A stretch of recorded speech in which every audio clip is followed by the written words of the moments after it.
Hey everybody, and welcome back to BuckLyfe. Hey guys. I'm Nate. I'm Steven. And pull up a chair, grab a snack, and join us for more spooky scaries read by us. Oh, that's right.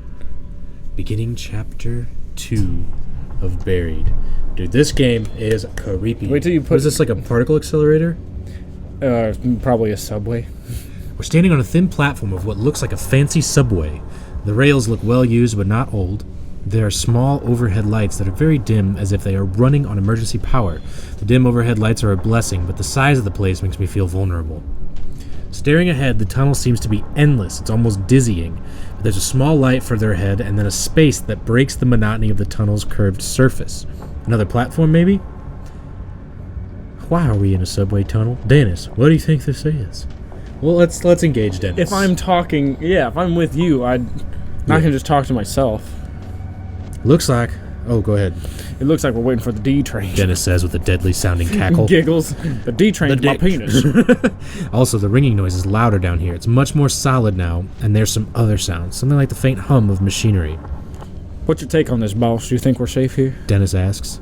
Not at all. This is what I think to myself, but I don't want to let Dennis see that I'm rattled. Gotta have the bigger penis. While he seems to be limping along much better than when we first stumbled into this place, he's still in rough shape. I'm leading him here, and I should probably make him feel confident in that. I would probably say something like, I'm not sure. This is creepy. Like, well, I don't know. Or just like bold-faced confidence what did he ask? The way to go. He asked, You think we're safe here? Yeah. I'd say I'm not sure. I'm not going to lie. Like, that's like... Although my normal response is, yeah, we'll be fine. I don't know, though. Like, does having false bravado help him get through it? Like, yes, that we'll kind go of with confidence. That. I think we're just gonna go with it. Yeah. You reassured Dennis. I'm okay reassuring Dennis. We're too far in to go back, I say. Besides, if we get caught for trespassing, I'm pretty sure we'd slide by. We're good. You're in pain, and we've got to find the rest of our crew. They could still be here somewhere. Dennis nods and looks reassured, albeit weak and miserable. From the looks of it, we can either go left or right. The left is slightly lit, the right not so much.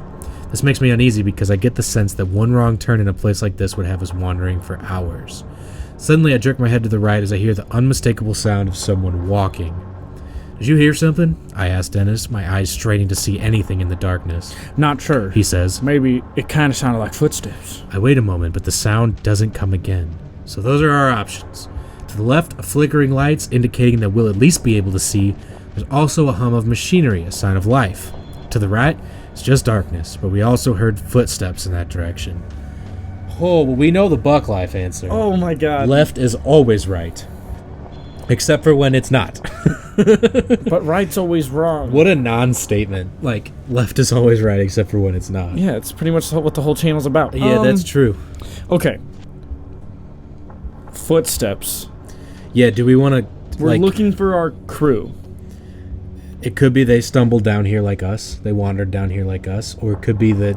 There's a serial axe murderer down here. Yeah, that'll probably rape us. I don't know. But we also have Dennis, and we could just push Dennis, because he's already dying. It's a classic, if you're being chased by a bear, you don't have to outrun the bear, just your close friend. Yes.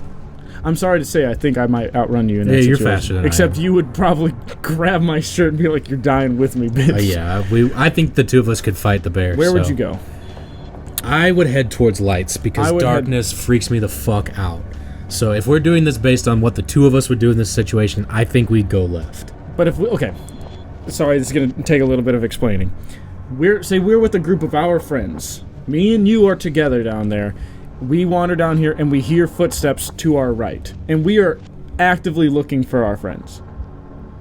I'd probably go to the right. I don't know though, because we're in such a foreign place, and like we've already said, like if I own the property and I'd never seen this before.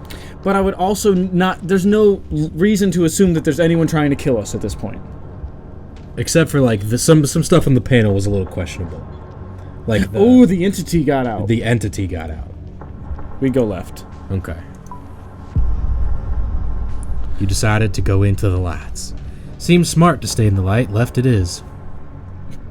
Oh, how wrong you that means were. you all fucked up. I think we're okay. Wow. Dude, I've got literal goosebumps all over. Okay.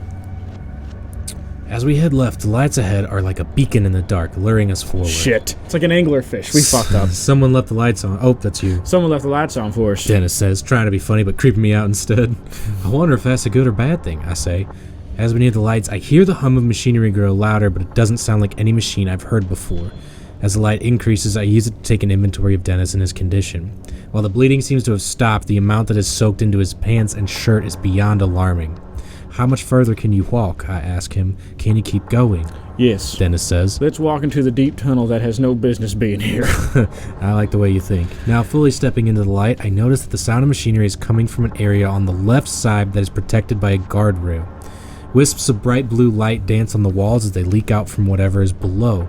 I also notice a posted sign that says danger, severe radiation poisoning threat.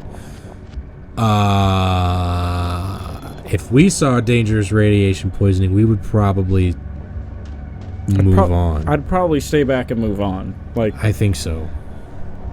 Wait. Oh, just step closer and look doesn't mean that. It better not. I'll be mad at the developers, because that's pretty... Let's take a step closer and look. Okay. It's not an important thing. It's worth taking a look. We Curiosity. walk over to the guardrail and peer down below. This is where the strange hum is coming from. Yeah, we're just looking at the machinery. Further down in the dark, there's something that I can only assume is some sort of power generator. There are tanks, pipes, and valves, sure, but there's just something odd about it. It looks like it doesn't belong here. Dude, you're in a subway you didn't know existed. Hey. Dennis says, nudging me. Do you see that? He gestures to the main pipe coming out of the top. As my eyes trace along, it just disappears into a black floating mass. I rub my eyes and look again. The pipe goes up and into a sphere, but within the sphere is the deepest darkness I've ever seen, and the area around it seems twisted, almost like a rip in space. I don't know much about whatever that thing is, Dennis says. but I don't like being near it. I agree, and we take off down the tunnel again, eager to be away from the pipe and those lights. As we start walking, I notice another structure coming into view up ahead.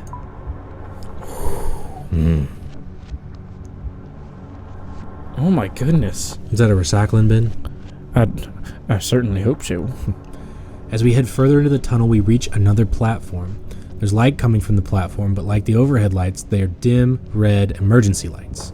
I start to wonder if the explosion at the logging site caused a power outage in this place, whatever this place is. The ringing noise that I originally thought was in my head is getting louder. I'm starting to think it's some sort of alarm. Shit. When we come to the large open area ahead in the tunnel, it further resembles a subway station. As much as I try to ignore the reality, it's undeniable. We have stumbled into some sort of high-tech transportation system that is buried beneath the forests of Kentucky. Haha, buried. It makes absolutely no sense and creates an entirely new sort of fear as to what the hell we have walked into. I notice that Dennis seems confident, though. When we reach the large opening, we have to climb over the rails and up onto the platform. I have to help Dennis over the rails and then up the small utility ladder that is bolted into the opposite side of the travelway. When he reaches the large open area, resembling a subway waiting area, he collapses onto the floor and lets out heavy breath. Heaving breath.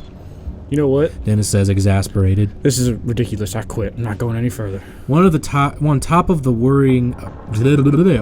worrying about my crew and the madness of wherever we are, I'm not in the mood for Dennis to act like a baby. Ah, man, is it tough love or is it coax him along? He seems pretty prideful. But this is where we definitely take the reins, though. Yeah. If we just baby him, he realizes that he's in charge. Like, obviously, we're still trying to get him forward, but, like, it's okay, take it easy, you can do this. No, your friend's dead, you're injured, we need to get the fuck out of here. I'd be mad at you. Like, if it was me, if I collapsed and you know me, like, I'm not that big of a bitch. I'm a bitch, but not that big of one. If I fell down and go, no, I'm not going any further, you'd yell at me. You wouldn't say it's okay. You'd yell at me. You're a friend. You'd yell at me. I'm ashamed that I'm getting irritated with him. Oh, you think I'm just relaxing here? Oh. Sorry if I'm slowing your progress. Great plan you got here, by the way. His response makes my blood boil. I don't need this shit from him right now, that's for sure. Just help him up. Just help him up slowly. No reason to escalate it. I can't stand the guilt anymore. A sappy apology comes out of my mouth before I can clamp my lips down against it. I'm sorry I lost my temper, I say. It was uncalled for, but I'm under some stress here, as I'm sure you can understand. He hesitates for a moment, and I'm sure that he'll ignore me, but he surprises me. I get it. He says, Apology accepted. As for me, sorry I was being a jerk. Apparently bleeding out makes me kind of high-strung.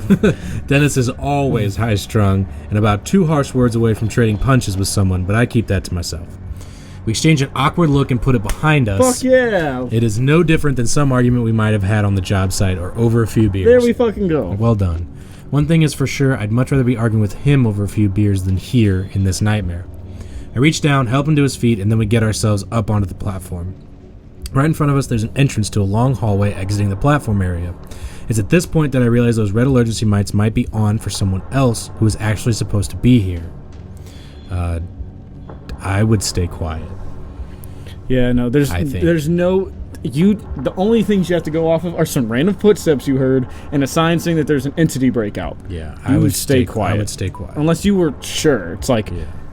No. I'm still not sure if I want to alert anyone of the fact that there are strangers in this secret place. And the thought of hearing a scream, even my own scream, in this empty place is too much to bear. The emergency lights continue to flicker overhead, casting a sick sort of pinkish light on everything. My mind is racing with what sort of place this might be. It's obvious that it's meant to be a secret. And if it is supposed to be a secret, and there was a power outage recently, maybe most everyone has been evacuated. While I'm pondering this, a wave of nausea comes over me out of nowhere, and I lurch forward, vomiting all over the floor. Whoa. Is all Dennis mutters as he instinctively steps away. Whoa. My insides feel like they're trying to escape. I put my hand out looking for a wall to lean on. Are you okay? Dennis asks, finally pulling himself together from the surprise. Yeah, I barely gasp out. After a minute, the feeling subsides, but where in the hell did that come? Was it from? Was it the weird power generator? I finally collect myself and stand back up, praying I never have to feel like that again. Let's keep going, I say, wiping my nose with my sleeve. We step inside and it seems just as empty as every other place we've come through, weakly illuminated by more overhead emergency lights. Do you think it's radiation poisoning? It could be. We're standing inside a hallway that looks surreal for a moment, but doesn't radiation poisoning take longer to set in? Not secret, supernatural kinds of that go into a rip in space-time. That's valid. How much time we got? Just curious. Sure. 11 minutes. Oh, we're fine. Okay. Continue. This looks like some Resident Evil shit. The hallway reminds me of a hospital wing, but there's something not quite right about it. It's the first clean and tidy area I've seen since coming to in the woods. It looks like it was recently in use despite the dim emergency lights overhead. There are chairs against the walls and the floor looks well cleaned, as do the walls. The ringing noise is definitely coming from here, and a small flashing red light along the ceiling seems to flash along with it. Excuse me, that ringing noise is an alarm, I say, if only to confirm my own thoughts. But for what? Dennis asks, and then he asks the question that has been on my mind since I found the little building in the woods. What the hell is this place? We exchange a look that speaks volumes and frantically start fucking.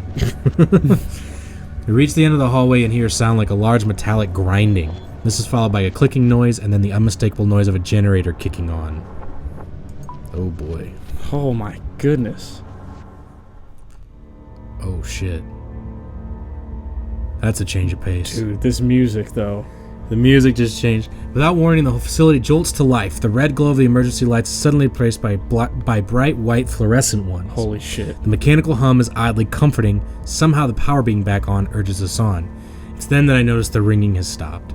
So it had been an alarm. But for what? Just the power failure? We head down the hallway, the electric hum of the lights sounding eerie overhead. Other than that, the place is dead quiet. It's like the organist just like passed out on the on the low key, just. The hall is about 100 feet long with 2 main doors. One door opens onto a large room that looks like a conference room with a whiteboard and papers strewn about. Across the hallway, another door looks like a laboratory of some sort. Dennis slumps against the wall in defeat and lets out a scary-sounding chuckle. Something funny? I ask as a dark and brooding panic starts to grip me. Dennis just keeps chuckling as he slides down to the floor. I'm just going to sit here while you look around, he says. There's a look in his eyes that reminds me far too much of a dead animal on the side of the road. So Dennis is just taking a chill pill right now. I guess. Enter the lab or the conference room? I would enter the conference room. I'm going to say I would enter the lab because that's cool. But there's a whiteboard and papers, though, so you might get an idea of what's happening. Of what's going on. Yeah, the but papers could say don't like, go in the fucking lab. Yeah, but what if they're doing like penis extension research in this lab? Well, we can still go to the lab. Maybe. Maybe.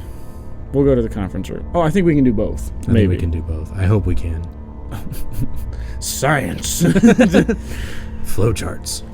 A large table sits in the middle of the room lined with a series of chairs. It looks like something straight out of a showroom. A well-used whiteboard hangs on the wall, and there are scattered papers on the desk. I'd probably look at the whiteboard first. I'd probably look at the papers because you'd get a better understanding of what the whiteboard says. But I mean, the whiteboard's on the wall. It's obviously right there. I 100% would. That's where my eyes would go first, I think. We look at the whiteboard. A few things are scribbled on the whiteboard, mostly formulas and names. That's what I feared. But there are some things that are easy to understand, things that make my blood go cold. Subject number 6, cause of death, embolism or aneurysm, or both.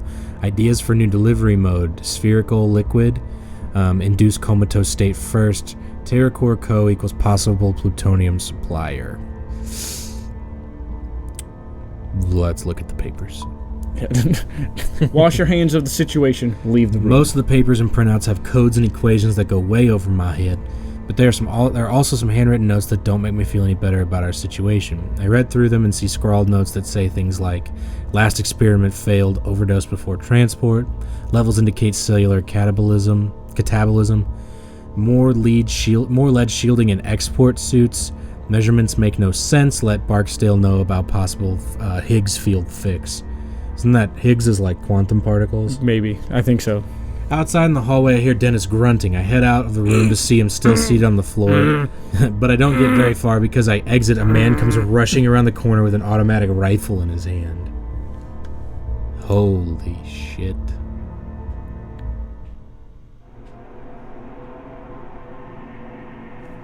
Not good.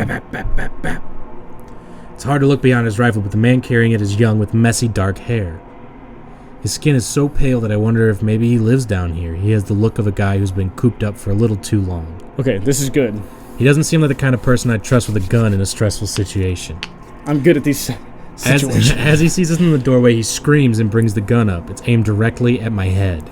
Put your hands up in the air. Yeah, you dummy. Put my hands up in the air, surprised at how natural it feels to go into this surrendered state. It doesn't matter. Maybe it's because this feels like a dream. Maybe it's because I feel like I'll snap awake if the maniac pulls the trigger. I recognize you. You stomped around and set off the security mics in the entrance. What? I ask, unable to think of anything else to say. Who are you? Go ahead, the man asks. Did you do this? The man eyes us both, and I see something in his eyes that unsettles me. He's scared, but there's something else. We're just loggers. Yeah. Honesty. His eyes look distant for a minute, and then he says bullshit. But for some reason, I'm pretty sure he knows I'm telling the truth. So, go ahead. Someone knocked the power out. The man says. It's back on, but if it was out long enough, well, we're in a heap of trouble. Was it you? Who sent you? Look, we don't know. No, we don't know what you're talking about. Dennis says. Something happened out in the woods. Are you alone? Are the others with you? The armed man asks, thrusting the gun in my face. How the hell did we get in this situation, I think to myself. If only I had left that damn ringing noise alone, we wouldn't be here.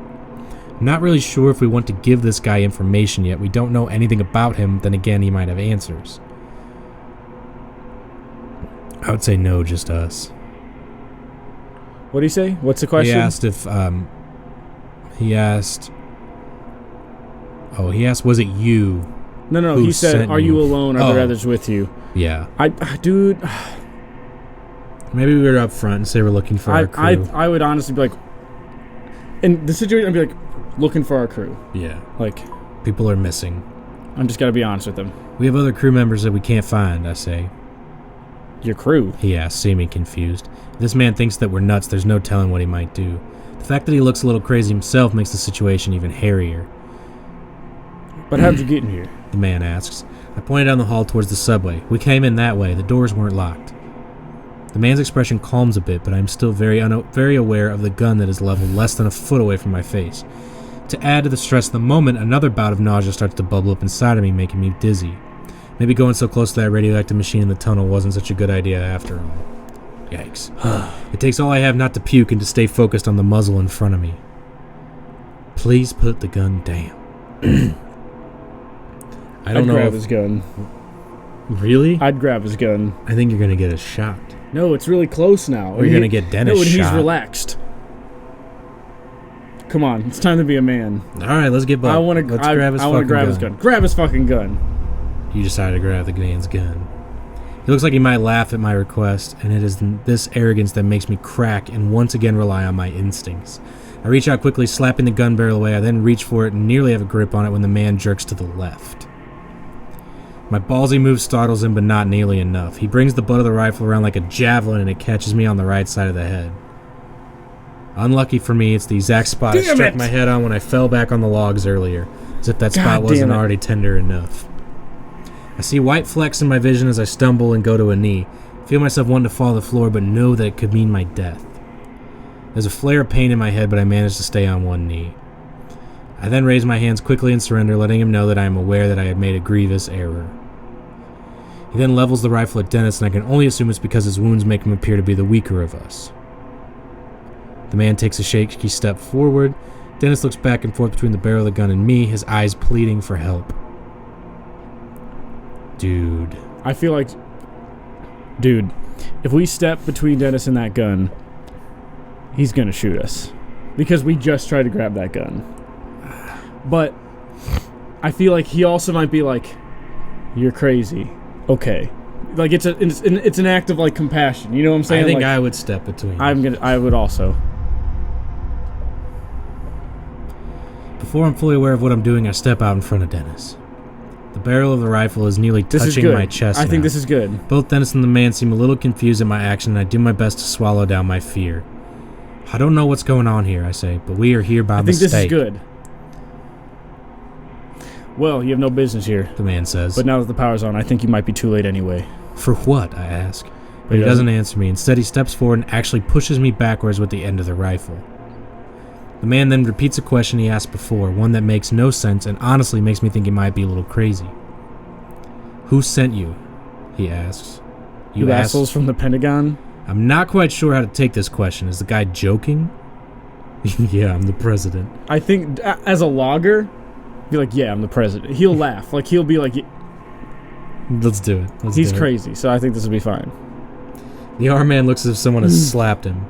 You think I'm playing? He asks, jabbing me with the barrel of the gun. This is good. You know, we're chesting up. You think I won't blow your head off? Still, his grip on the gun is as tight as ever. The look on his face makes me think he'll shoot at any moment. Go ahead. You both just stand still, he says. Sooner or later, someone will come along and I'll turn you over. He again thrusts the gun forward as if it had an invisible bayonet on it. There's no need for that, I'll tell him. I have no guarantee that he won't pull the trigger. Look, Dennis says. We don't want any trouble. We're just as confused as you are. Then in a movement so fast that I just about miss it, Dennis lunges forward. I have no idea how he's moving so fast. Just 30 seconds ago I was worried about how close to death he was. But now he's moving lightning fast, his left arm coming down on the barrel of the gun like a club. In the commotion, the man does pull the trigger. The booming noise is deafening, and there's a moment where I think I've been hit. It takes the clanging noise of the round tearing into the floor at my feet to help me realize that I have not been shot. I look to the floor and see where the shot missed my right leg by less than 3 inches. I'm paralyzed, in shock for a moment as Dennis and the man fight over possession of the rifle. There's a fire extinguisher on the wall I could use as a bludgeon, but I might not have enough time to grab it before Dennis is overpowered. Uh-oh. Excuse me. Oh. We'll make this decision real quick. All right, Nate. I don't know what to do. This seems very time sensitive. Dennis is weak. Do we just punch him? I think he had a short bout of adrenaline. It's a 2v1. There's no way he can overpower him long enough for us to get the fire extinguisher and come back. Yeah, I think you just hit him. I think we just got to wail on him. Dennis has the man pinned to the floor, but isn't strong enough to keep him down. As I fall to the floor to help, the barrel of the rifle swings right in front of my face, a reminder of how close I came to being shot. On my knees now, I deliver a hard, stiff punch to the man's face. I don't punch someone often, never really. I'm not usually the brawling type. Still, it's apparently effective. The man's head snaps back hard and his grip on the gun loosens. Dennis grabs the gun and falls to the floor, clearly winded and in pain. Our attacker is immobilized and I can feel a shift in the situation. Yet, although he is basically harmless now, I feel the need to pummel him, a desire that builds up with each second I look at him. Don't keep punching him. You took it easy on the man. He could still be a friend. Yes. He's definitely out now, no threat, or at least that's what I think. But he surprises me by mustering up one more swift kick in my direction, connecting with my forehead. My eyelid swells to the size of a grape almost immediately. It seems like this last attack is more to spite me than defend himself. Yeah. I stumble back and ready myself for another round of blows, but he just slouches into the floor. He's done. Dennis instantly hands the rifle over to me and I take it with shaking hands. I can't believe you Oh, go ahead. I can't believe you stepped between me and that gun. Dennis says. He could have killed you. I was pretty sure he wouldn't, I said, although I had known no such thing. Still, thanks, man. That was some heroic stuff. He would have done the same, right? Dennis says nothing. His eyes look into the floor. What do we do now, boss? Dennis asks. We've come this far and I want answers. I sense that Dennis does too. Take a hard look at the man before I reply. We get answers from this guy. No answers. The man says. I don't have any. Next time I won't just hit you, I say, plunging the rifle towards him. Now get up. He obeys quickly, but his legs are wobbly and he leans against the wall for support. I can feel my swollen eyelid from where he kicked me earlier. I just hope it doesn't get so bad that it affects my sight. Okay, let's move, I say, pointing the gun further down the hallway. We've come this far, and I'm not going to let this guy stop us. We walk down the hallway until we come to the end. A single elevator waits for us. Its steel sliding doors larger than a normal elevator. Wow. Jesus. So the guy's with us now. I guess so. Oh boy. This music. Shit, we didn't get to go in the lab. I know. Before I get into the elevator with this guy, I think it's wise to learn a bit more about him. I can tell it's making him uncomfortable for me to have the gun. What's your name? I ask. Marcus. And you work here? It's clear that he doesn't want to answer, but he gives us a little nod. We're looking for the rest of our crew. Any ideas where they might be? I ask. No, he says curtly, not bothering to elaborate. There's got to be some useful info we can get out of this guy. I just need to know how to dig for it. I need a first aid kit for my friend here. I say, where might I find one? Down on the second floor, he says, but we can't go down there. What's on level 2? He won't answer us. If we say we're going down there and we can't go down there, he'll tell us why we can't go down there. Okay. You know what I'm saying? Like, okay. If there's like a... Okay, if you knew there's a flesh-eating monster on floor 2, and if I ask you what's on floor 2, and you'll be like, we can't go there. But if I go, we're going there, he's gonna be like, okay. Yeah, okay. There's a flesh-eating monster. Okay. We are going down there. It looks to me like I'm an idiot. You must be aware you're inside a classified government facility, he says. It makes no sense, but I want to doubt it. Or it makes sense, but I want to doubt it. Well, as I mentioned earlier, I'm the president, so take me to the first aid kit. I can't, he says. You don't have the clearance. Hell, I barely have clearance. Then, seemingly to himself, he mutters, I make this place run. And not even a thank you. There's a bunch of restricted access rooms, and I'm only allowed to go into a friggin' chaperone. I interrupt his monologue. We're going to that first aid kit. I could lose my job, he says. I wonder for a moment what sort of trouble I could get in for hitting a government employee. This makes me glad I took it easy on him. Then again, he had come at us with a rifle. It makes me think that things have gone terribly wrong. See, I think the way that we did it is we now have the gun. Like, if we didn't try to grab the gun, we might not have. And the explosion in the woods or whatever the hell happened might be linked to it all. I need to convince him to take us to the second floor, but I'm not sure if it would be more productive to threaten him or ask for sympathy.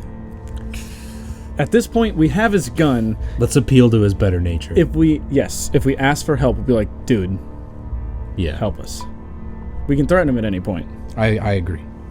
Look, I say, it hasn't been the best day. We're just trying to find out what's going on, to find our crew, to survive. I know that this isn't a normal situation down here. It looks like all your protocols have been blown to hell. Can't you help us out? He looks at me sternly, weighing his options. Okay, he says. Thank you, I say. With an untrusting stare, Marcus walks to the elevator door, approaching a small keypad by the doors. He punches in a numerical code on the keypad, and we can hear a slight mechanical hum behind the steel doors. After a few seconds of angry glances and frightened sneers from Marcus, the elevator arrives. The steel doors slide open with a whisper, revealing the interior. We're on floor 4. There's an army, there's a militia of men pointing rifles at us. Oh, I don't like this.